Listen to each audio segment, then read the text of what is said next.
नमस्कार मित्रमंडळी, आज मी बनवणार आहे भेंडीच्या बियापासून कढी। अशा प्रकारे बघू शकता तुम्ही, नक्की तुम्हाला आवडेल। अशा प्रकारे एकदा करून बघा।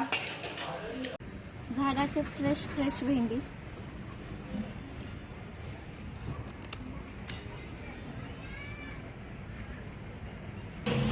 अशा प्रकारे झाडाचे फ्रेश भेंडी आहेत। स्वच्छ भेंडी धुवून घ्यायचे। भेंडी अशा प्रकारे कट करायचे।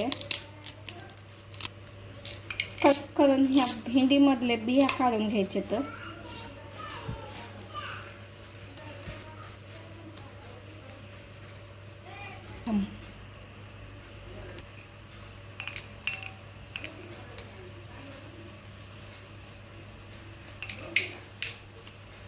सगळ्यात आधी आपल्याला भेंडीच्या बिया भाजून घ्यायचे। तर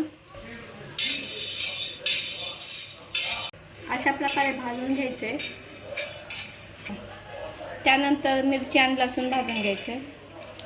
अशा प्रकारे भाजून घ्यायचे मिरची आणि लसूण। त्यानंतर मिरची आणि लसूण कुटून घ्यायचे। अशा प्रकारे कुटून घ्यायचे। त्यानंतर लसूण आणि मिरची कुटून घेतल्यानंतर भेंडीच्या बिया देखील कुटून घ्यायचे। तर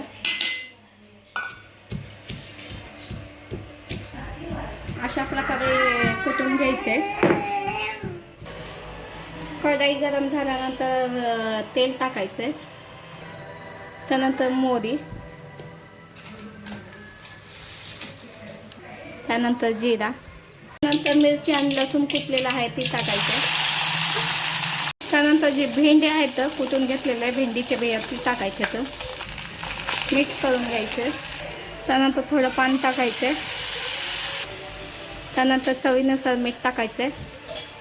त्यानंतर थोडे हळद, त्यानंतर वरून कोथिंबीर। बघूया अशा प्रकारे आपली कढी झालेली आहे भेंडीच्या बियापासून। नक्की एकदा बनवून बघा, तुम्हाला नक्की आवडेल। ची रेसिपी आपली रेडी आहे मित्रांनो। तुम्हाला आवडेल असेल तर माझ्या चॅनलला सबस्क्राईब आणि लाईक करा मित्रांनो। धन्यवाद।